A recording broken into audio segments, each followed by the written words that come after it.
नमस्कार, मैं रवीश कुमार। खाड़ी के देशों के लिए अमेरिका सुरक्षा की कोई गारंटी नहीं रहा।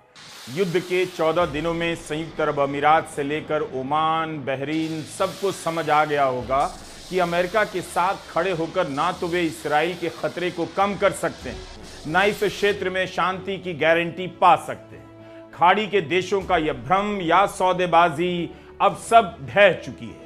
जिस कतर के शाही परिवार ने ट्रंप को करीब 3,500 करोड़ का हवाई जहाज गिफ्ट कर दिया, उस कतर में अमेरिका का दूतावास बंद है, कतर की फैक्ट्रियां बंद है, एलपीजी का प्लांट बंद है। कतर में जब तब हमले की खबर आ जाती है। इस वीडियो में हम आपको इस पहलू के अलावा उन शख्सियतों के बारे में भी बात करेंगे जो इस युद्ध को प्रभावित कर रही हैं और खुद भी प्रभावित हो रही हैं। अमेरिका के राष्ट्रपति ट्रंप, ईरान के नए supreme leader Syed Mustafa Hosseini Khamenei, Israel के प्रधानमंत्री बेन्यामिन नेतन्याहू। इस्राएल के प्रधानमंत्री नेतन्याहू ने पहली बार प्रेस कॉन्फ्रेंस की और ईरान के सुप्रीम लीडर ने भी पहली बार अपना पैगाम दिया। इनके बारे में हम आगे बात करेंगे। जैसा कि हम हर वीडियो में करते हैं, कई सारी घटनाओं, बयानों और सूचनाओं को क्रम में जोड़ते हुए युद्ध का हाल आपको बताते हैं। हम किसी एक बयान या एक घटना को लेकर अपना पूरा वीडियो नहीं बनाते, बचते हैं ऐसा करने से, क्योंकि उस बयान के अलावा भी बहुत चीजें हो रही होती हैं जिसके बारे में आपको जानना ही चाहिए और पूछना भी चाहिए कि इस्राएल और अमेरिका ने मिलकर ईरान पर हमला किया है। अमेरिका के विमान किसके हमले से गिर रहे हैं? इराक के ऊपर क्रैश हुए विमान के 6 लोगों के क्रू में से 4 की मौत की पुष्टि कर दी गई है। ट्रंप के लिए अब जवाब देना मुश्किल होता जाएगा। KC-135 स्ट्रेटो टैंकर, यह हवा में तेल भरने वाला भारवाहक विमान है। एक विमान इराक के ऊपर नष्ट हो गया, इसी का एक दूसरा विमान क्षतिग्रस्त होकर उतरा है। अमेरिका के लिए बहुत बड़ा नुकसान बताया जा रहा है। 1998 के हिसाब से इसकी कीमत 166 करोड़ के आसपास है। इराक में इस्लामिक रेसिस्टेंस ने दावा किया है कि इस विमान पर उसने हमला किया है। यह ईरान का समर्थक माना जाता है। अमेरिका की सेना कह रही है दोस्ताना इलाके में विमान गिरा है, लेकिन कैसे गिरा यह नहीं बता रही। यही कहा कि दुश्मन या दोस्त का हमला नहीं। तब फिर किसके हमले से विमान गिरा? जब कुवैत के एयर स्पेस में F-15E स्ट्राइक ईगल सीरीज के 3 लड़ाकू विमान गिरा दिए गए, तब भी अमेरिका ने कहा फ्रेंडली फायर में गिर गया। इस बार कहा गया न दुश्मन का हमला न दोस्त का। अमेरिका कभी नहीं कहेगा ईरान से उसका नुकसान हो रहा है, लेकिन हर किसी को दिख रहा है कि ईरान ने खाड़ी के कई देशों में तबाही मचा दी है। 28 फरवरी को ही खबर आई कि ईरान ने कुवैत में अमेरिका के सैनिक अड्डों पर हमला कर दिया। 6 सैनिकों की मौत हो गई। इनके पार्थिव शरीर को रनवे पर लेने खुद ट्रंप गए थे। CBS न्यूज ने सूत्रों के हवाले से रिपोर्ट किया है कि इस हमले में कुल 6 लोगों की मौत हुई है, लेकिन 100 से 150 लोगों के घायल होने की भी संभावना है। गंभीर रूप से घायलों को जर्मनी भेजा गया।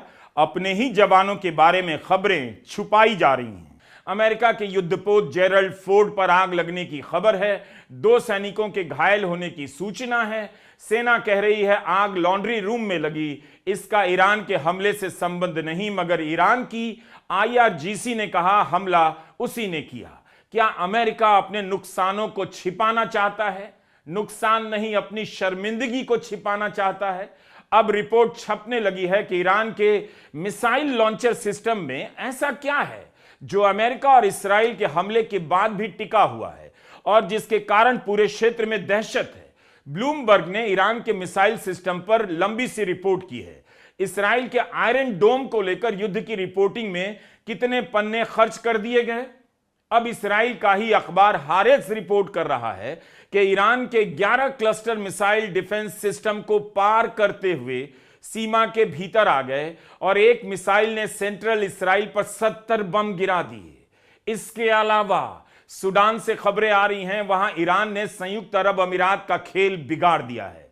सूडान में संयुक्त अरब अमीरात विद्रोही गुट RSF को सपोर्ट करता है, लेकिन ईरान सूडानी सेना SAF को सपोर्ट कर रहा है। General Abdel Fattah al Burhan की वहां सरकार है। सूडान लाल सागर के किनारे है और लाल सागर से भी दुनिया का 12% व्यापार होता है। तो सूडान की सेना को सपोर्ट कर ईरान लाल सागर तक अपने प्रभाव को ले जाना चाहता है ताकि स्ट्रेट ऑफ हॉर्मुज के बाद लाल सागर में भी उसका दबदबा बन जाए। तो कितना कुछ है जानने के लिए और समझने के लिए धीरज के साथ आप हमारा वीडियो देखते चलिए और मिलिए इस्राएल के प्रधानमंत्री नेतन्याहू से, जो खुद अपने देश की राजधानी में होते हुए जूम के जरिए प्रेस कॉन्फ्रेंस कर रहे हैं और ईरान के supreme leader Sayyid Mojtaba Hosseini Khamenei को ललकार रहे हैं कि वे सामने नहीं आ रहे हैं। दूसरे देश में पेजर के जरिए धमाका करने वाला, बाथरूम तक में जासूसी करने के लिए पैगासस बनाने वाला इस्राएल और इसके प्रधानमंत्री को जूम से प्रेस कॉन्फ्रेंस करनी पड़ रही है। आपको याद है लेबनान में पेजर अटैक के बाद नेतन्याहू ने व्हाइट हाउस में ट्रंप को सोने का बना एक पेजर गिफ्ट किया था। चांदी का एक पेजर उपराष्ट्रपति वांस को दिया। उस समय न्यूयॉर्क टाइम्स ने खबर छापी कि इस तोहफे ने ट्रंप को असहज कर दिया था। अब पत्रकार टकर कार्लसन ने भी अपने पॉडकास्ट में इसकी बात की है। कहा है कि नेतन्याहू के सोने के पेजर को थ्रेट के रूप में देखा गया था। तो पेजर बांटने वाले नेतन्याहू जूम के पीछे से प्रेस कॉन्फ्रेंस क्यों कर रहे हैं? क्यों बोल रहे हैं कि तेल अवीव में ही हैं? הישגים עצומים, הישגים שמשנים את מאזן הכוחות במזרח התיכון וגם מעבר לו. नेतन्याहू ने अपनी प्रेस कॉन्फ्रेंस में कहा कि चाहे शिया हो या सुन्नी, अतिवादी इस्लाम दुनिया के लिए खतरा है। यह बयान साधारण नहीं, आपको समझ आ जाएगा कि अमेरिका इस खेल में किसके साथ है। नेतन्याहू का यह बयान तुर्की और सऊदी अरब को टारगेट करता है, लेकिन खाड़ी के देशों को भी उनकी जगह दिखा देता है। अगर नेतन्याहू कट्टर इस्लाम का वही पुराना राग फिर से आलाप रहे हैं, तब खाड़ी के देशों को इस्राएल से रिश्ते सामान्य करने की अपनी नीतियों को अरब सागर में फेंक देना चाहिए। 2020 में बहरीन, संयुक्त अरब अमीरात, मोरक्को और सूडान ने इस्राएल के साथ अब्राहम अकॉर्ड किया। सऊदी अरब भी इस्राएल के नजदीक जाने ही लगा है। 2022 में कतर ने फुटबॉल के विश्व कप पर अरबों डॉलर खर्च किए। 2034 में सऊदी अरब में विश्व कप होगा। यह सब इसलिए भी हो रहा है ताकि दुनिया को दिखाया जा सके कि मुस्लिम देश बदल रहे हैं। इस्राएल के लिए इन बातों का कोई मतलब नहीं। याद कीजिए, युद्ध से पहले जब तेल अवीव में भारत के प्रधानमंत्री नरेंद्र मोदी और नेतन्याहू गले मिल रहे थे, तब नेतन्याहू ने एक हेक्सागन अलायंस की बात की थी। उसी बयान में नेतन्याहू ने शिया एक्सिस के साथ साथ सुन्नी एक्सिस की भी बात की थी। नेतन्याहू अब तक ईरान और उसके सहयोगियों को शिया एक्सिस बताते रहे हैं, लेकिन अचानक से सुन्नी एक्सिस की बात क्यों कर रहे हैं? यह क्या है? इस्लामिक देशों में दो सबसे बड़ी सुन्नी शक्तियां हैं, तुर्की और सऊदी अरब। इस्राएल के पूर्व प्रधानमंत्री नफ्ताली बेनेट ने भी बयान दिया है कि तुर्की नया खतरा खड़ा हो रहा है, तुर्की अगला ईरान होगा। इसका मतलब है इस्राएल ईरान के बाद अब तुर्की के खिलाफ प्रोपेगेंडा रचने की तैयारी में है और उसके खिलाफ युद्ध करने का बहाना खोज रहा है। तुर्की मुस्लिम भाईचारे की बात करता है और नेतन्याहू अभी से इसके खिलाफ प्रोपेगेंडा खड़ा करना चाहते हैं। इस्राएल चाहता है कि तुर्की खाड़ी के देशों और पाकिस्तान से दूर हो जाए। इस्राएल सऊदी अरब को भी इशारा कर रहा है कि उसके पास इस्राएल का नेतृत्व स्वीकार करने के अलावा कोई रास्ता नहीं बचा, वरना उसके खिलाफ भी इस्राएल का प्रोपेगेंडा लॉन्च हो सकता है। क्योंकि इस्राएल ने Syria, Iraq, Lebanon, Hezbollah, Hamas, Houthi सब खत्म कर दिए, सिर्फ सऊदी अरब से रिश्ते स्थापित करना बाकी है। नेतन्याहू बार बार अपने इन इरादों की बात करते हैं। उनके बयानों को पढ़ने से साफ है कि इस्राएल के लिए यह आखिरी युद्ध नहीं और लड़ने के लिए ईरान आखिरी देश नहीं। यह कैसा देश है जो इसी खतरे में जी रहा है कि कोई भी देश उस पर हमला कर देगा और उसके जवाब में, उसके भय में खुद जाकर उन देशों पर हमला करता है। खाड़ी के देश समझ भी रहे हैं कि इस्राएल ने ईरान के हमले से बचाने की कोई कोशिश नहीं की। इस्राएल का टारगेट इस वक्त केवल ईरान है। दुबई में बम गिरे या कतर में फैक्ट्री उड़ जाए, इससे उसे कोई मतलब नहीं। इसलिए खाड़ी के देशों ने भी समझदारी दिखाई। हमला होने के बाद भी ईरान के खिलाफ अमेरिका और इस्राइल के साथ जंग में नहीं उतरे, मना कर दिया।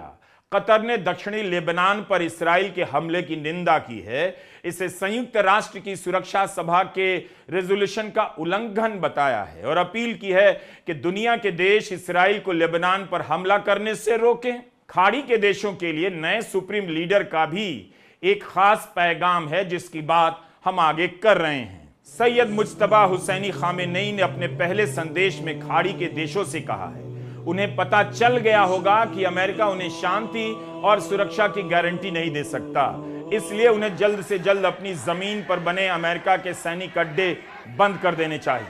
उन्हें अमेरिका से अपने रिश्तों के बारे में विचार करना होगा, जिसने हमारे देश पर हमला किया है और हमारे लोगों की हत्याएं की। हम अपने सभी 15 पड़ोसी देशों से अच्छे रिश्ते रखना चाहते हैं, जिनकी ईरान से सीमाएं लगती हैं। यह वीडियो लंबा है, लेकिन हम कितनी चीजों को जोड़ भी रहे हैं। इस हमले की जटिलता को आप तब तक नहीं समझ सकते जब तक आपकी मेज पर अधिक से अधिक जानकारी ना आ जाए। खाड़ी के देशों पर हमला भी हो रहा है और खाड़ी के देशों से इस्राइल और ईरान अलग अलग जुबान में बातें भी कर रहे हैं। इस्राइल की धमकी अलग है, वह अपने आप को सुपर पावर बनाकर उन्हें उनकी जगह बता रहा है, तो ईरान चेतावनी देकर याद दिला रहा है कि अमेरिका के सैनिक अड्डों को अब बंद कर दो, इनसे सुरक्षा नहीं होगी। इस्राइल खाड़ी के देशों को किस नजर से देखता है, उसकी झलक इस्राइल की मीडिया की इस रिपोर्ट से मिल जाती है। वहां एक थ्योरी चलाई गई कि कतर ने जानबूझकर एलएनजी का उत्पादन रोक दिया ताकि अमेरिका में ईंधन के दाम बढ़ जाएं। इस पर कतर के एक अधिकारी ने अल जजीरा को बयान दिया कि यह कतर और अमेरिका के बीच खाई खड़ी करने की कोशिश है। आर्थिक और राजनीतिक लाभ के सामने कतर हमेशा लोगों की सुरक्षा को प्राथमिकता देगा। यह हैरानी की बात नहीं कि नेतन्याहू के गैर आधिकारिक माउथपीस अस्थिरता के इस माहौल का फायदा उठाकर पूरे इलाके में शंका के बीज बो रहे हैं। ओमान में ड्रोन के हमले से 2 लोगों के मरने की खबर आई है। सऊदी अरब की राजधानी रियाद में भी ड्रोन उड़ते हुए देखे गए। सवाल उठ रहे हैं कि क्या अमेरिका इस युद्ध को जारी रख पाएगा, खाड़ी के देशों को बचा पाएगा? दुबई का हाल तो और भी बुरा है। दुबई के इंटरनेशनल फाइनेंशियल सेंटर पर ईरान ने हमला कर दिया। ईरान ने धमकी दी थी कि तेहरान के बैंक पर बम गिरा है तो वह भी बैंकों पर हमला करेगा। इंटरनेशनल फाइनेंशियल सेंटर में ही HSBC, Citibank, Standard Chartered bank के दफ्तर हैं जो खाली कर दिए गए। दुबई का कहना है कि ईरान के ड्रोन को नाकाम कर दिया गया, बस उसका मलबा गिर गया। कब तक दुबई ड्रोन के हमले को मलबा बताकर इस नुकसान को छुपाता रहेगा? अगर मलबा है तब भी प्रेस को जाकर देखने दिया जाए, लोगों को वीडियो बनाने दिया जाए कि मलबा गिरा है या ड्रोन का हमला निशाने पर लगा है। इसी सेंटर में 290 से अधिक बैंक बताए जाते हैं। ये सारी घटनाएं क्या बता रही हैं? यही कि खाड़ी के देशों ने अमेरिका पर भरोसा कर बड़ी गलती कर ली और यह उन देशों के लिए सबक है जो ट्रंप के साथ फोटो खिंचाकर गलियों में सुपर पावर बनने का ढोंग करते हैं। लुफ्तांसा ने दुबई तक जाने वाली सभी फ्लाइट 28 मार्च तक सस्पेंड कर दी है। ब्रिटिश एयरवेज ने साल भर के लिए अपनी उड़ानें रद्द कर दी हैं। दुबई आज लाचार है, उसे पता नहीं उसकी चमक कब लौटेगी। ईरान ने अपने जवाब से खाड़ी के देशों को इतना तो समझा दिया, अमेरिका उनका दोस्त हो सकता है मगर सुरक्षा की गारंटी नहीं। जूम मीटिंग से प्रेस कॉन्फ्रेंस करने वाले नेतन्याहू ने यह भी कहा है, इस्राइल रीजनल और ग्लोबल सुपर पावर बन गया है। जब इस्राइल कहता है रीजनल सुपर पावर बन गया है,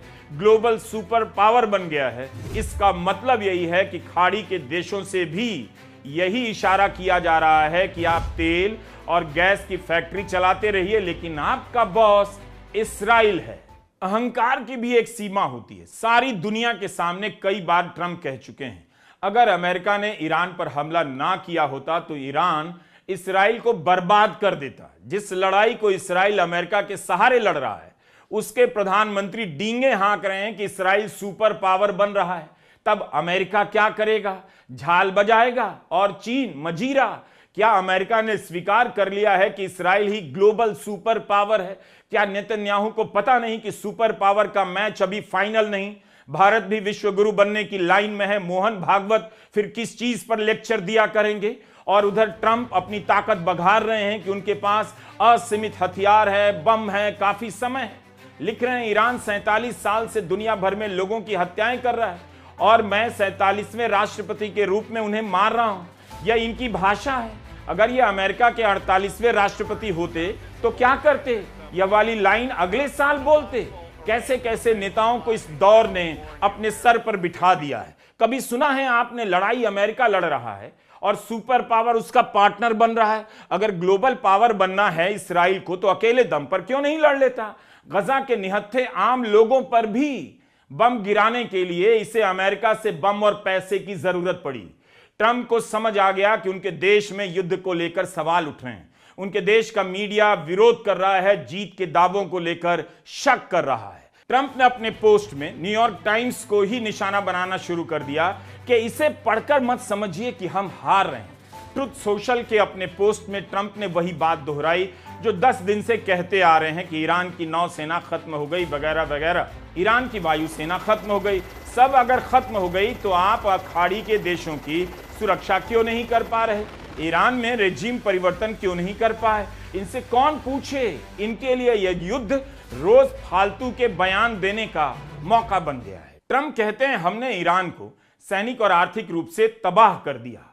हर दिन कहते हैं रुको आज देखो कितनी तबाही करता हूं। लेकिन इससे निकल क्या रहा है? आज हमले का 14वां दिन है। दुनिया की अर्थव्यवस्था चौपट हो चुकी है। बाजार गोते लगा रहे हैं। एक तरफ ट्रंप कह रहे हैं युद्ध जल्दी खत्म होगा, दूसरी तरफ इस्राइल के रक्षा मंत्री कह रहे हैं कोई लिमिट नहीं। न्यूयॉर्क टाइम्स में कल एक लेख छपा कि ट्रंप और नेतन्याहू अब सेम पेज पर नहीं। इसी तरह की हेडलाइन वॉल स्ट्रीट जर्नल में भी छपी।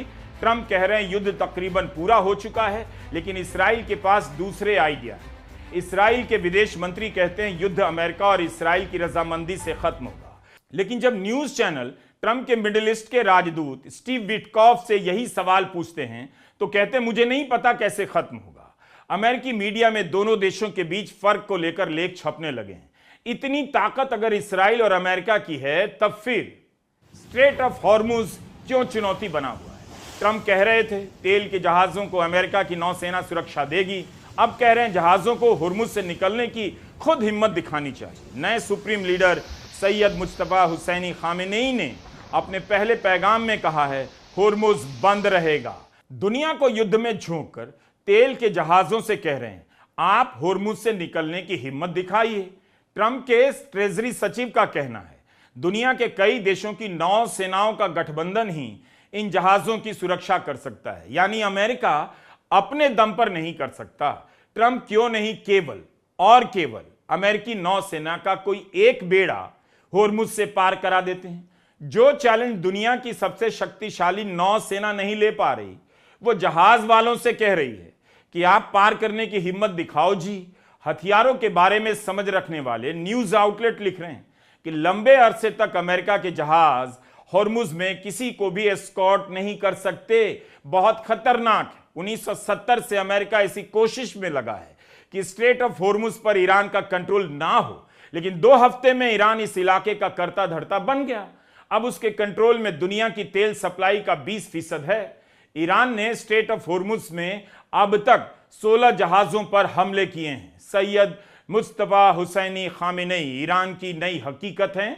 नेतन्याहू भले इन्हें कठपुतली कहते रहें, लेकिन उन्हें पता होगा कि रेजिम चेंज का उनका मकसद कम से कम इन 14 दिनों में नहीं पूरा हुआ। खामेनेई ने ईरान से वादा किया है कि सभी की शहादत का बदला लिया जाएगा। उन्होंने कहा कि अपने पिता खामेनेई का जनाजा देखा, पहाड़ की तरह शरीर दृढ़ और मुट्ठी बंधी हुई। इस हमले में उनकी प्रिय पत्नी, बहन, बहनोई और उनके बच्चे की शहादत हुई है। ईरान की जनता चाहती है कि हमला करने वालों को बेहद अफसोस होना चाहिए। नेतन्याहू से पत्रकारों ने जब रेजिम चेंज के बारे में पूछा तो उन्होंने यह कहकर पल्ला झाड़ लिया कि मैं नहीं जानता ईरान के लोग अपने रेजिम को हटाएंगे या नहीं। हम हवाई हमले कर ईरान के लोगों के लिए अनुकूल स्थिति बनाएंगे ताकि वो सड़कों पर निकल सके। अंत में किसी रेजिम को अंदर से ही गिराया जा सकता है। इतनी समझ थी तो ईरान पर रेजिम चेंज के नाम पर हमला क्यों किया गया? ईरान पर बम गिराकर उसकी ऐतिहासिक इमारतों को तबाह कर इसराइल किन लोगों के लिए अनुकूल स्थिति बना रहा है। रेड क्रिसेंट ने कहा कि ईरान में 24,000 नागरिक ठिकानों पर हमले हुए हैं, जिनमें से 19,000 से अधिक रिहायशी ठिकाने हैं। उधर ईरान में ईरानियन रेवोल्यूशनरी गार्ड्स IRGC ने चेतावनी जारी की है, अगर प्रदर्शन हुए तो जनवरी से भी ज्यादा कड़े तरीके से कुचला जाएगा। IRGC ने कहा है कि दुश्मन युद्ध के मैदान में हार रहा है तो डर फैलाकर सड़कों पर दंगे करवाना चाहता है। ईरान भी मैदान में टिके होने की कीमत चुका रहा है और उसके साथ साथ भारत के लोग भी। भारत के प्रधानमंत्री मोदी ने जंग शुरू होने के 13 दिन बाद ईरान के राष्ट्रपति को फोन किया, चिंता जताई, खामेनेई की हत्या की निंदा नहीं की। यकीन जानिए इसकी स्क्रिप्ट लिखने में हमने कम से कम 4 घंटे तो लगाए होंगे। फाइनल स्क्रिप्ट करीब करीब 3,500 शब्दों की है, लेकिन लिखने के दौरान हम कई बार लंबे लंबे पैराग्राफ लिखते हैं, मिटाते हैं, फिर से लिखते हैं, कई बार लाइनों को बदलते हैं। उन सब को मिला दें तो इस स्क्रिप्ट को लिखने की प्रक्रिया में हमने 6 से 7,000 शब्दों को टाइप तो किया ही होगा। और इसे रिकॉर्ड करने में मेरे फेफड़े को काफी मेहनत करनी पड़ी है। एडिटर्स की मेहनत अलग, आसान नहीं एक सांस में खड़े होकर इतनी लंबी स्क्रिप्ट रिकॉर्ड कर देना।